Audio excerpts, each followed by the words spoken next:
Buenos días, ahora sí, ¿no? Perdonad por el retraso, pero vamos a ir rapiditos. Vamos a dar comienzo a la apertura de la Escola d'Estiu. Compañeros y compañeras, Cándido, Conrado, gracias por acompañarnos en esta nueva edición de nuestra Escola d'Estiu, que, como sabéis, organiza la Ejecutiva Nacional de la UGT del País Valenciano. Con ella inauguramos el nuevo curso que se inicia tras la vuelta de vacaciones. Bien, quisiera saludar a Cristina Moreno, que está acompañándonos aquí. Bien, este año, como veis en el cartel, el título que lleva la escuela, el Estado de Bienestar, Sindicato y Democracia, como sabéis, son tres pilares básicos para el desarrollo y la consolidación del modelo de vida que queremos y que hemos construido a lo largo del tiempo. En anteriores ediciones de la escuela nos hemos centrado en buscar soluciones a la crisis económica, laboral, etcétera, que sufrimos desde el 2007 y que parece que no tenga fondo. En esta ocasión hemos decidido centrarnos en analizar las consecuencias y el alcance que están ocasionando las políticas que están aplicando los gobiernos, nuestros gobiernos, que vienen siendo justificadas por la crisis.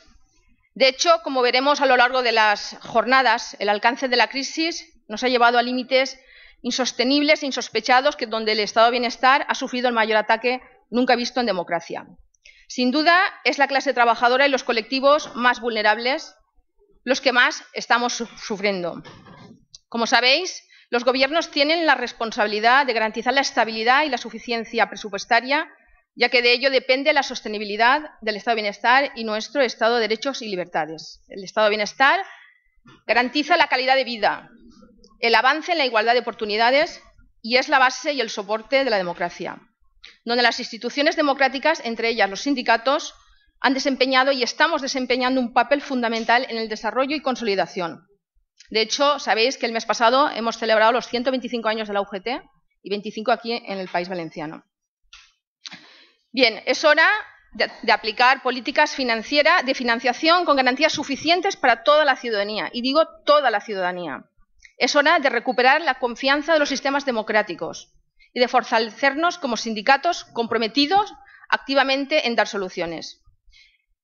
Os quería decir y lo sabéis, que estas jornadas se han organizado con el objetivo de que nuestra organización abra así un espacio de debate y de reflexión que nos permite salir lo más fuertes posibles.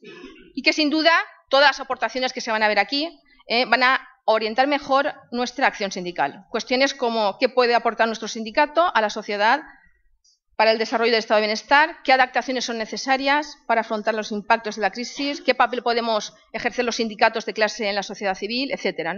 Para dar respuesta a todos estos interrogantes, contamos con personas más representativas de nuestro ámbito político-social, lo que nos permitirá obtener una visión adecuada y una orientación de hacia dónde debemos caminar.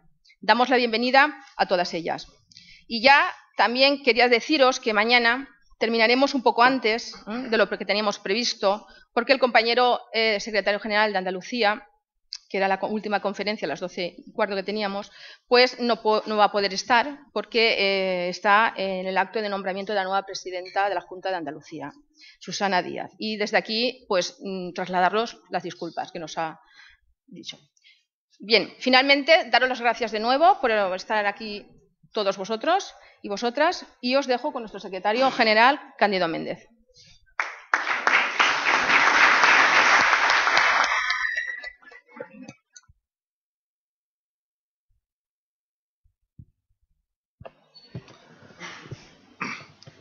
Bien, en primer lugar os quiero saludar en nombre propio y en nombre de la Comisión Ejecutiva Confederal de nuestra organización, de la Unión General de Trabajadores.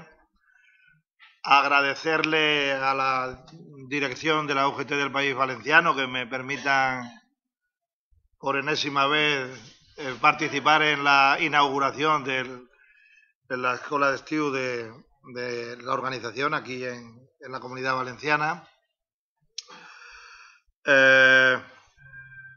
Deciros que me parece muy oportuno el contenido de la escuela. El triángulo sindicato, democracia, estado del bienestar.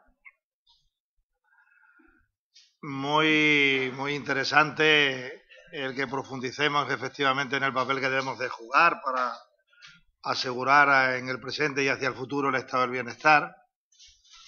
Le he dado un repaso a las mesas y las mesas son bastante concretas, por lo tanto eso me va a evitar tener que adentrarme en terrenos, digamos, de mayor minuciosidad respecto a la sanidad, la educación, pensiones, etcétera, y por lo tanto lo que haré será una intervención de marque general, que además yo creo que en cierta medida es lo que corresponde también a las características de una intervención para la inauguración. Y en ese sentido yo, la primera aseveración que quería compartir con vosotros es que democracia, estado de bienestar y sindicatos son tres valores o tres conceptos que a mi juicio no se pueden concebir ninguno de ellos sin los dos restantes. Y voy a intentar explicarlo en líneas muy sencillas, ¿no? Si se analiza cómo fue la expansión del modelo social europeo y del estado del bienestar que se produce, como sabéis, a partir de la Segunda Guerra Mundial, entre el 45 y el año 1976, encontraréis que en Europa, en esa etapa, por diversas razones, pero yo creo que en cualquier caso de manera muy acertada, no se consideró la democracia exclusivamente como un mecanismo de participación electoral por parte de las ciudadanas y de los ciudadanos, sino que se asoció inmediatamente la democracia y la propia calidad de la democracia con la conexión del funcionamiento y de los objetivos del Estado democrático con la mejora de la calidad de vida de las personas, tanto en el empleo como en el terreno de derechos sociales inalienables, como puede ser el caso de la educación, la sanidad, las pensiones o el reconocimiento de la libertad sindical y el papel de la negociación colectiva. De manera tal que si la mirada la planteamos en términos retrospectivos, tenemos que llegar a la conclusión de que no se entiende el estado del bienestar sin el papel de las organizaciones sindicales. Esta afirmación la hago para tomar una cierta perspectiva, pero también para a continuación afirmar rotundamente que todo lo que está ocurriendo contra las organizaciones sindicales tiene mucho que ver con el objetivo general de socavar los cimientos del estado del bienestar. En tanto en cuanto, pues efectivamente hay una interrelación, papel sindical, estado del bienestar, y eso trae como consecuencia, yo creo que lo estamos viendo todos perfectamente, a su vez un empobrecimiento y un deterioro de la calidad de los mecanismos de convivencia democrática en nuestro país y en Europa. Por lo tanto, yo creo que esta reflexión, más allá de los errores, de las luces, de las sombras que podamos tener las organizaciones sindicales, nunca perdáis de vista que la ofensiva general contra el estado del bienestar va siempre asociada a una ofensiva general contra las organizaciones que la historia social y la historia democrática acredita que han jugado un papel muy relevante en ese terreno. Por lo tanto, este es un tema que hay que tenerlo muy claramente en evidencia. Nosotros somos un país que cuando se definió lo que algunos llaman edad de oro del estado del bienestar, yo no me resisto a llamarlo de edad de oro, prefiero hablar de la edad de plata del estado del bienestar porque creo que la edad de oro no la alcanzamos, ni la hemos alcanzado en el pasado y creo muy difícil que la pudiéramos alcanzar en el futuro. Esos que se llamaban los 30 gloriosos, los 30 años gloriosos, el 45 y el 76, ¿qué ocurre en España? En España, bueno, en el sur, en España, en Grecia, en Portugal, estamos sometidos a férreas dictaduras. Y por lo tanto, nuestro país está excluido de la configuración del estado del bienestar tal y como se consolidó en la Unión Europea. A nosotros nos ha tocado vivir la que podríamos denominar la edad de bronce, que ha sido la etapa histórica en Europa en la que se ha producido la primera gran arremetida contra el papel del Estado en la redistribución de la riqueza y, por lo tanto, contra el papel del Estado en la garantía de servicios básicos para las ciudadanas y para los ciudadanos, que yo creo que está caracterizada en términos históricos pues por todo lo que aconteció en el Reino Unido en la etapa de Thatcher, ¿no?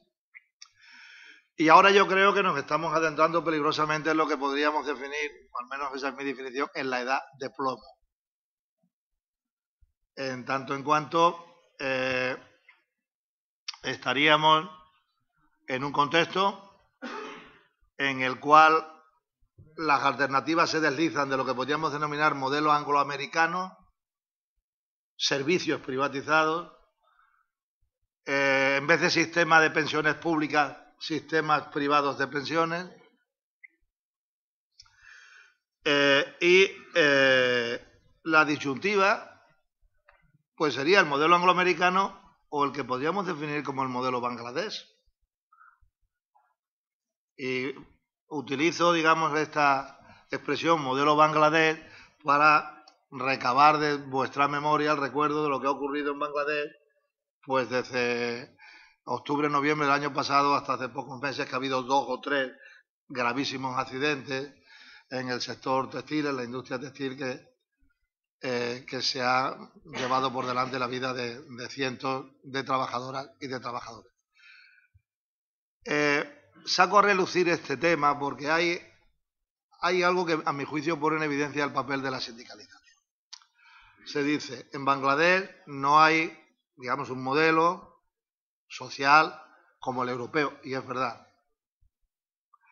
Pero también es verdad que las multinacionales, que son en última instancia responsables de lo que acontece allí, concretamente en el sector de textil, pues incluso hay multinacionales de nuestro país que tienen allí intereses y hay empresas que le fabrican.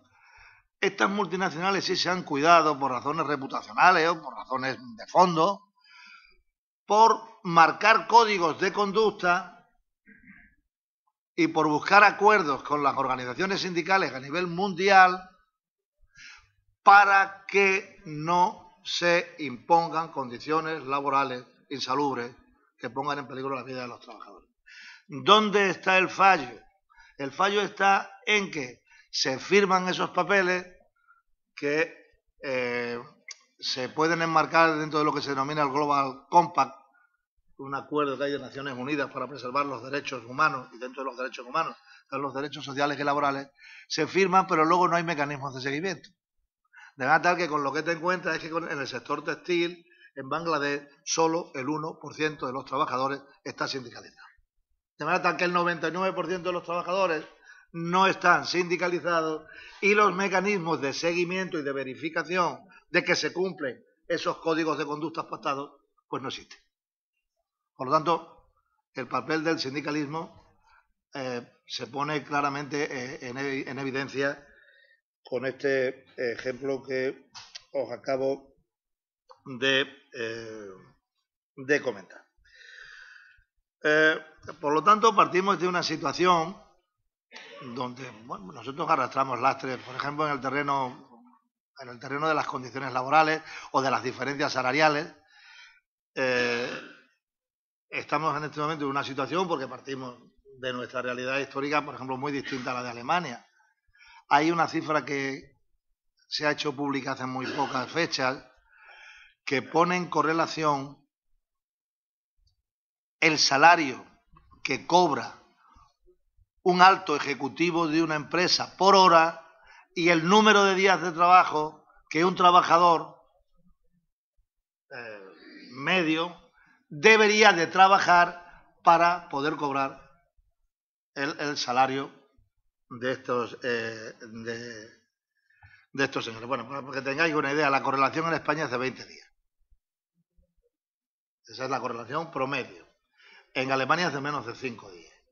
Digamos que, claro, la fortaleza sindical tiene una muy directa relación con esa redistribución de la riqueza.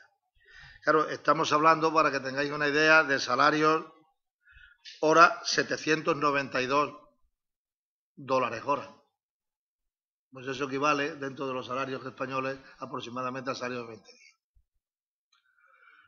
En Alemania es mucho menor, porque el movimiento sindical tiene más fortaleza y tiene más implantación, pero no perdáis de vista, yo de aquello lo recuerdo muy bien, que cuando en la época del canciller Schroeder, porque fue en época socialdemócrata, se universalizaron los mini-jobs y se hicieron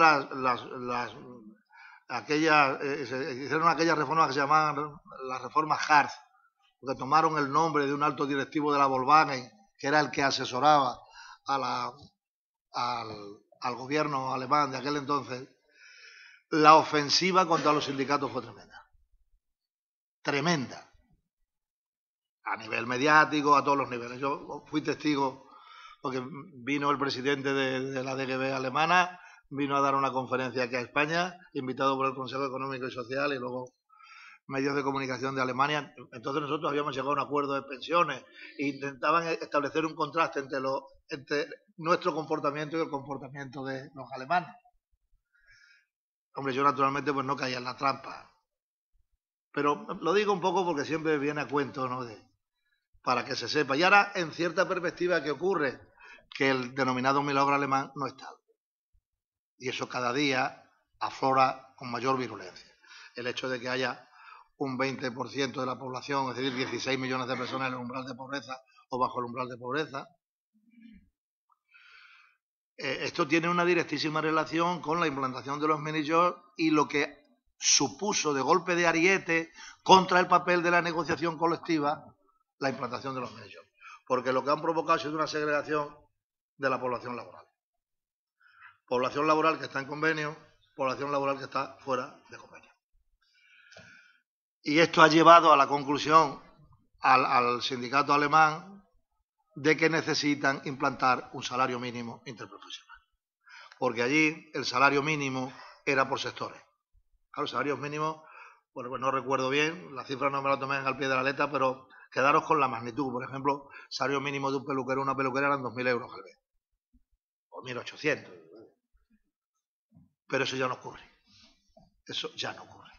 Hay trabajadores que están amparados por el convenio, pero hay ya pues son 7, 8, 9 millones de trabajadores que no están amparados por el convenio y que se ha producido una segregación de tal naturaleza que el propio sindicato alemán, que en los debates de la Confederación Europea de Sindicatos, cuando hablábamos de que había que implantar un salario mínimo interprofesional a nivel europeo, era uno de los que mostraba su oposición. Y en este momento, sin embargo, ya no muestran su oposición, en tanto en cuanto lo están defendiendo para su país, porque claro, esa sería la red que permitiría que no se produjera una desbandada en términos salariales con un aumento tremendo de las desigualdades. En Alemania en este momento se está produciendo ya o se está consolidando una situación por la cual lo que se presentaba, el mini-job que se presentaba como un mecanismo de acceso al mercado laboral, es decir, el primer escalón de una escalera ascendente para mejorar tus niveles salariales y para aprovechar tus cualificaciones, eso no se puede hacer. Es una trampa de la que ya hay muchos trabajadores que no se pueden zafar y además va a provocar una situación de futuro tremenda, ¿no? En tanto en cuanto a esos jóvenes se les declara como perdedores en la actualidad como jóvenes y como viejos se les declarará también como perdedores porque no tendrán derecho a una pensión de carácter contributivo.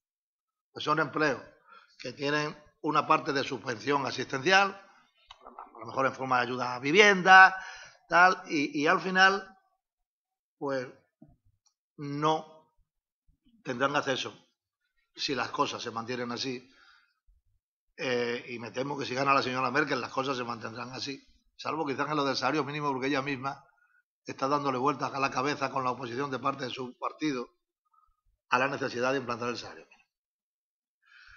mínimo. Y por lo tanto, bueno, pues habrá un incremento de las desigualdades en la famosa locomotora de Europa.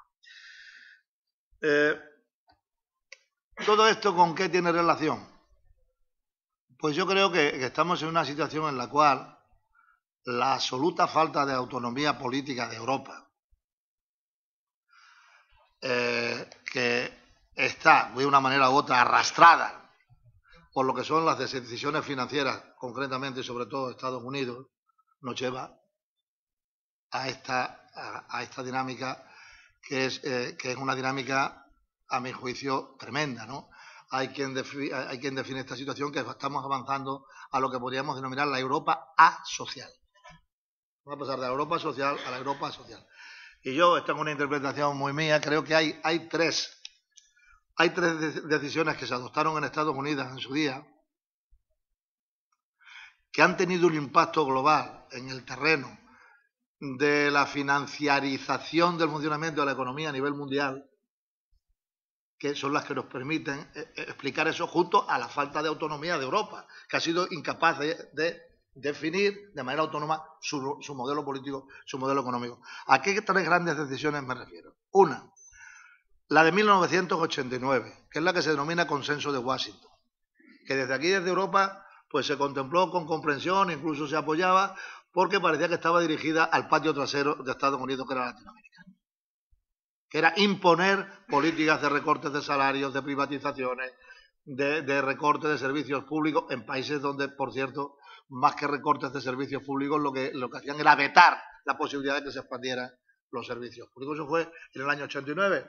Se pensaba que esto era para los países emergentes y mira por dónde, en esta crisis, son las recetas del Consenso de Washington las que se han implantado por la Troika en la Unión Europea y con particular dureza, como es sabido, en los países del sur de Europa. La segunda decisión se tomó en el año 1999, que fue, la tomó Clinton y fue la que trajo como consecuencia la derogación de una ley que se llama Ley Glass-Steagall, que promulgó Roosevelt. Ahora creo que en este año se cumple el 80 aniversario de la promulgación de la Ley Glass-Steagall. La promulgó Roosevelt para luchar contra la Gran Depresión. Para que sepáis de qué trataba la ley. La ley lo que hacía era separar las aguas claras de las aguas turbias en el sector financiero. No dejar que se mezclaran. De manera tal que se decía la banca comercial, que es, bueno, pues esa banca con la que nosotros descontamos los recibos, ingresamos los salarios. Eso que no se mezcle con la banca de inversión. Cada banca por un lado. Y yo creo que en gran parte la salida de la Gran Depresión tiene que ver con aquella decisión. Sanear el sector financiero, identificar o no mezclar lo que es la banca que sirve sobre todo a los pequeños ahorradores, impositores, etcétera, aquella banca que, pues lógicamente, pues está sometida a la dinámica de los grandes inversores, ¿no? Clinton cogió y lo mezcló todo. Mezcló las aguas claras y las aguas turbias, todo se ensombreció, y esto lo que provoca a su vez es un aumento del grado de financiarización del funcionamiento de la economía. Y hay otra decisión en el año 2004, que la decisión la toma la Comisión de Bolsa de Estados Unidos, que yo creo que ya es el remate, que es autorizar a las entidades financieras para que puedan, de un ratio deuda-capital, es decir, por cada unidad de capital propio de la entidad financiera, en la norma anterior te podías endeudar hasta 12 veces. pues lo que hacen es facilitar a las entidades que pasen de una relación 1,12 a una relación 1,30. De manera tal que esto lo que provoca es un aumento de la burbuja especulativa bestial. Para que tengáis una idea, en el año 1980, la relación entre los activos financieros de toda clase y la riqueza bruta del planeta era de 10,1. Es decir, por cada 100 de economía productiva, el 10 eran activos financieros. En el año 2006 ya es casi la mitad. De manera tal que se ha producido un aumento de la economía financiera a unos extremos brutales. Y hemos entrado en una situación en la cual sobre una botella de agua, que es un objeto tangible que se puede pesar, medir, comprar, etcétera, pues hay una especie hay 5 o 6 botellas virtuales más que también se pagan. De manera tal que, curiosamente, nos hemos adentrado en un funcionamiento de la economía que penaliza la economía productiva, refuerza la dimensión especulativa y financiera y, claro, trae como consecuencia un intento de desarbolamiento global de los derechos laborales.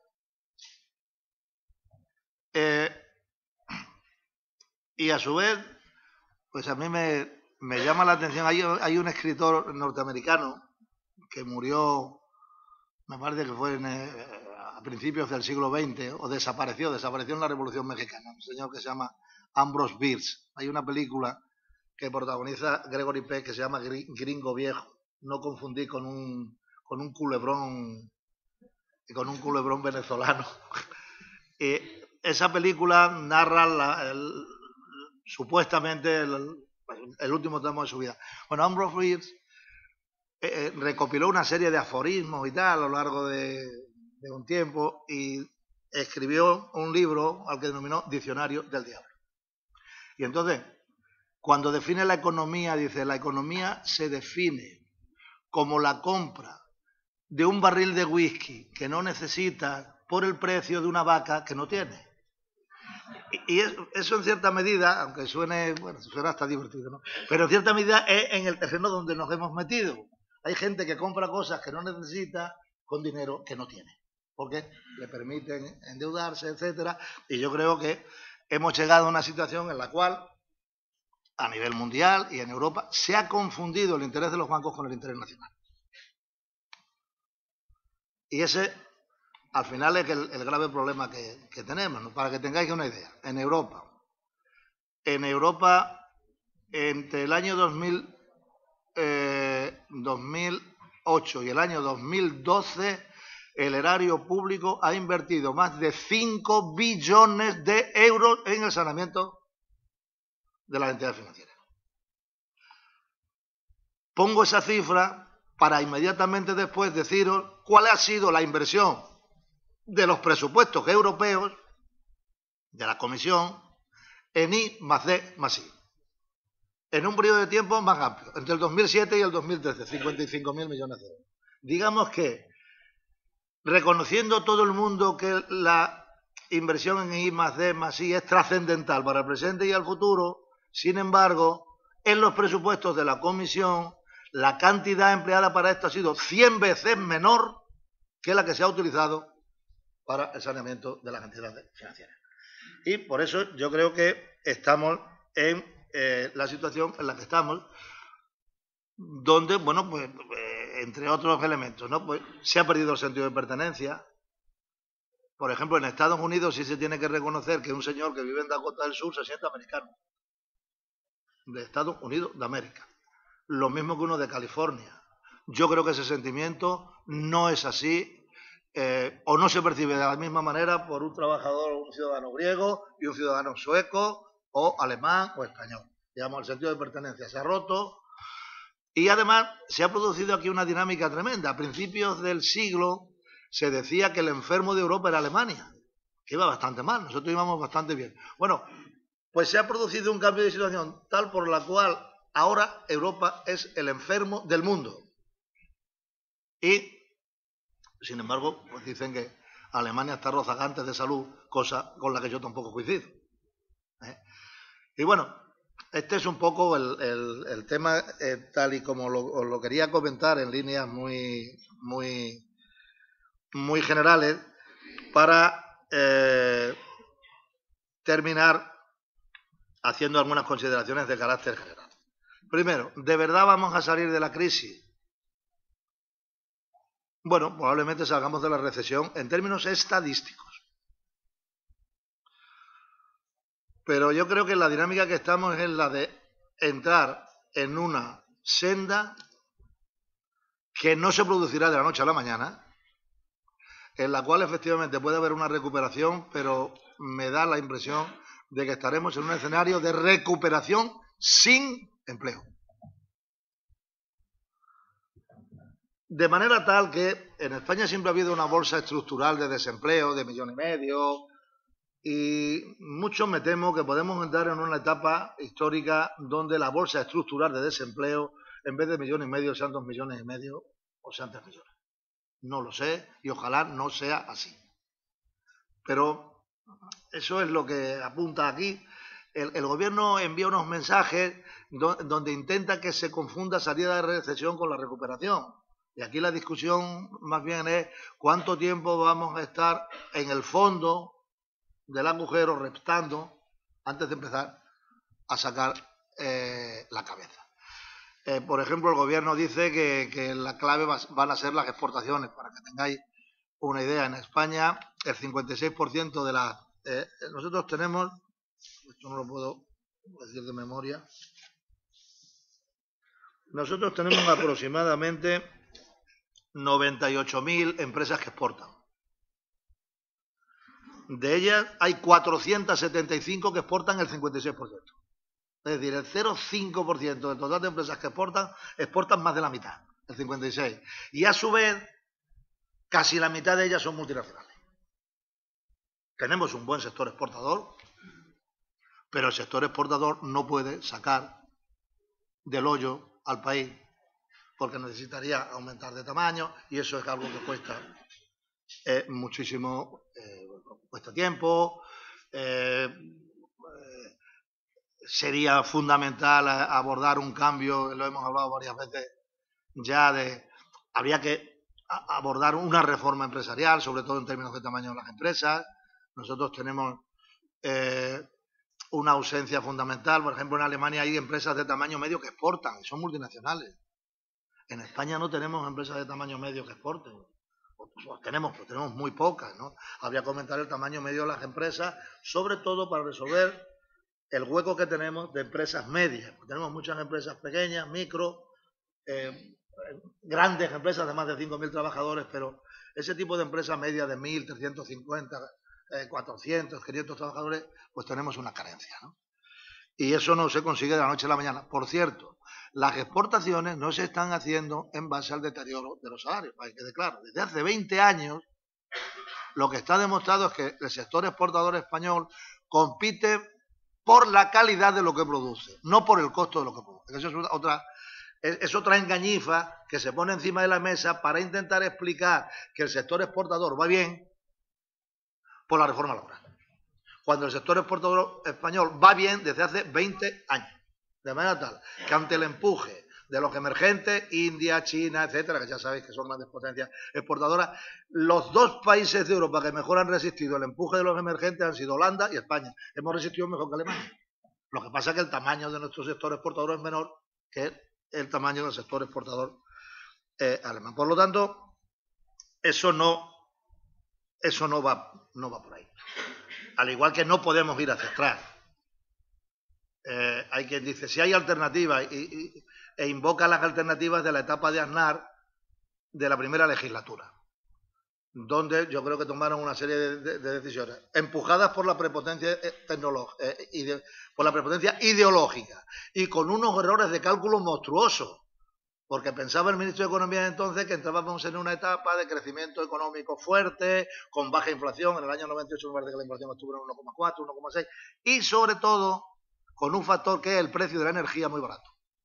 porque el barril de petróleo llegó a costar 14 dólares, pero es que ahora está por encima de 100 y no va a bajar, y la tendencia probablemente sea que cada día se encarezca más. Por lo tanto, no puedes ir allí a hacer una mezcla de rebajas de impuestos, privatizaciones. Ahora ya, claro, las privatizaciones ya el ámbito al que abordan es el de los servicios públicos, porque lo que era la economía productiva ya privatizaron todo lo que tenían que privatizar en su época. Ese camino tampoco es decir, la vuelta atrás no tiene absolutamente ningún sentido y por lo tanto habría que ir a una formulación que yo la defino de la siguiente forma: pasar de la triple A, de austeridad, más austeridad, más austeridad, a solidaridad, más inversión, más austeridad. Es decir, en el sentido, efectivamente, de controlar el déficit, etcétera. ¿Esta formulación es eficaz para controlar el déficit? Pues yo digo que no, porque lo que hemos hecho ha sido cambiar déficit por deuda. En el año 2007 teníamos 37% de deuda, ahora tenemos el 90%, más del 90%. Y el déficit no lo hemos bajado. De manera tal que si bueno, está bajando el precio del dinero, para que quede, eso también para que os quede claro, la prima de riesgo. La prima de riesgo está bajando en Grecia, en Portugal, en Italia y en España. La diferencia es que allá por el año 2010, 2011, me parece el 2011, Italia tenía una prima de riesgo mayor que la española y ahora es al revés. España tiene una prima de riesgo mayor que la italiana. Pero está bajando, la prima de riesgo en general está bajando, ha bajado muchísimo también en Grecia, en Portugal. Y el gobierno a veces dice, bueno, y esto es fruto de mi política. Yo digo que no. Yo digo que no. Esto es fruto de la política del Banco Central Europeo. No es fruto de su política. Se ve claramente cómo países, por ejemplo, Italia pues está atravesando pues, unos zarandeos institucionales fuertes por el tema de Berlusconi, baja la prima de riesgo. O la bajada de Portugal, donde ha habido una crisis de gobierno hace poco. Están intentando vincular efectos de la política monetaria de la Unión Europea con los efectos de su política. En el plano positivo. Cuando lo que sí debían de reconocer en el ámbito interno que su política lo que está provocando es, a mi juicio, un retraso en las posibilidades de adentrarnos en la recuperación y que además esa recuperación fuera con empleo y no una recuperación sin empleo, como puede acontecer, y a su vez se está produciendo un deterioro muy importante de los servicios públicos en nuestro país, adentrándonos por un camino, por ejemplo, en relación con la sanidad. Simplemente quiero dar esta pincelada. Yo soy de los que pienso, Luis me lo ha oído más de una vez, que ya tenemos que hablar, para defender el sector público sanitario, hay que hablar del gasto total, privado más público. ¿Por qué? Porque, por ejemplo, en Estados Unidos, que es el exponente de una sanidad privada, cuando sumas, es brutal el despilfarro. Y tienen más de 50 millones de personas fuera del sistema. 8.233 dólares per cápita. Y en España, el gasto per cápita es 3.076. El gasto per cápita en sanidad en España es inferior a la media de la OCDE, es inferior al del Reino Unido, es inferior al de Alemania y es casi la tercera parte de lo que gastan en Estados Unidos. Por lo tanto, al final, lo que se pretende cambiar es algo que funciona bien y es barato por algo que va a funcionar peor, que va a excluir a trabajadores y a trabajadoras y a ciudadanos, como ya se está produciendo, y más caro. Y más caro, porque lo que paga de menos en el sector público lo pagan de más los ciudadanos, y esa es la cuenta que hay que hacer. ¿Cuánto nos cuesta en total? Lo que pagamos a través de impuestos y lo que pagamos a través del copago. Y, por lo tanto, este es un camino que yo creo que ante el que hay que oponerse. Lo mismo en todo lo relacionado con educación o en lo relacionado con las pensiones, ¿no? Y con esto quiero concluir para que tengáis una idea. La señora ministra de Empleo lo que ha hecho ha sido fusilar, si se me permite, cambiándoles el nombre. Lo que ha cambiado ha sido el nombre. Ha fusilado las dos fórmulas del informe de la Comisión de Expertos. La del factor de equidad intergeneracional, que ellos le decían, y ella le denomina factor de sostenibilidad, es el mismo. Y a la otra, que es una fórmula polinómica muy compleja, Pues la fórmula es la misma. La misma. Lo que pasa es que el nombre, pues estos señores le pusieron, el nombre era factor de revalorización anual. En sentido estricto sería factor de recorte anual de pensiones. Y ella lo que ha puesto es índice de revalorización anual, que también es un índice de recorte, ¿no? Y a su vez hay otro elemento, ¿no?, que yo creo que con estas dos fórmulas pues se sigue casi al pie de la letra. En el informe de la Comisión de Expertos lo que se venía a decir es: las pensiones, además, hay que meterlas en un terreno en el cual no puedan actuar los políticos, es decir, que no pueda ser objeto de debate político, siendo una política fundamental, y es meterlas en un carril. Y esa es la fórmula polinómica el IRA del gobierno, es meter en un carril las pensiones para que no sean, pretendiendo que no sean objeto de debate político. ¿Y qué ocurre? Si observáis, la decisión del gobierno es decir, bueno, la hemos mejorado porque hemos puesto un límite por arriba y por abajo. Eso ya lo decía el informe de la Comisión de Expertos. Se podía poner un límite. ¿Cuál es la tendencia? Lo que se puede deducir, que entra en un terreno de reducción de las pensiones. ¿Lo podemos estimar en este momento? No, porque no nos han dado ningún dato. Pero lo que sí sabemos es que esto se hace para reducir el déficit público. Y eso sí lo sabemos. Y se plantea a partir del 2014. Y se plantea una reforma estructural del sistema de pensiones por primera vez que afecta a todos los pensionistas. Todas las que se han hecho, todas, desde el año 1985, que fue la primera que hizo Felipe González, afectaban al que entraba y se preservaba el derecho del que estaba. Ahora no. Ahora con estas medidas afecta a la cuantía de todos los pensionistas, de todos, de los que están y de aquellos que van a ser pensionistas en su día. Que han dilatado la otra, que es la que afecta a los pensionistas que entran hasta el 2019, el factor de sostenibilidad. Pero quiero que sepáis que efectivamente hay un problema en España, que es el problema del envejecimiento de la población. Pero la ley actual, la ley 27, que es consecuencia de un pacto, ya contemplaba el envejecimiento demográfico de la población. Por un lado, con reformas paramétricas, por eso paulatinamente hasta el 2027 iba la pensión, la edad de jubilación iba hasta 67, pero manteniendo también los 65, como sabéis, por esa razón. De forma tal que el factor de sostenibilidad había que definirlo en el 2027, porque hasta el 2027 el alargamiento de la edad de jubilación y otra serie de medidas ya contemplaban el impacto del envejecimiento demográfico. Por lo tanto, eso que es razonable ya estaba contemplado en la ley. Y ahora lo que se va a producir es un recorte por partida doble sobre aquella situación a partir del 2019 y desde el 2014 para todos los pensionistas. Y, claro, esa es aprovechar la crisis para hacer una reforma estructural del sistema de pensiones muy seria. Muy seria. Bueno, el papel lo han puesto encima de la mesa, vamos a seguir manteniendo una cierta prudencia, vamos a ver qué da de sí la discusión, ¿no? Pero hombre, yo creo que al menos deben de quedar las cosas claras. No es una mejora de lo que decían los expertos. Ha sido coger lo que decían los expertos y cambiándole, en fin, le han cambiado el nombre, etcétera, como decía el otro. Si anda como un pato, tiene plumas como un pato, tiene pico como un pato y hace cuá como un pato, es un pato. Así que... Y bueno, esto era lo que... Bueno, no lo del pato. Todo lo anterior era lo que os tenía que comentar aquí en el marco de la inauguración. Muchísimas gracias.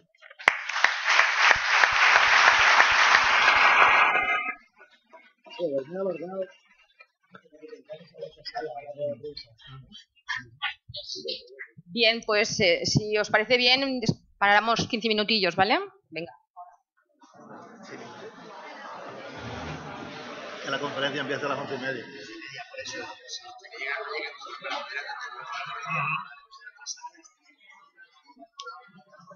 Van a hacer la rueda de prensa o lo que sea, al final, que hay enfrente. Claro, mejor.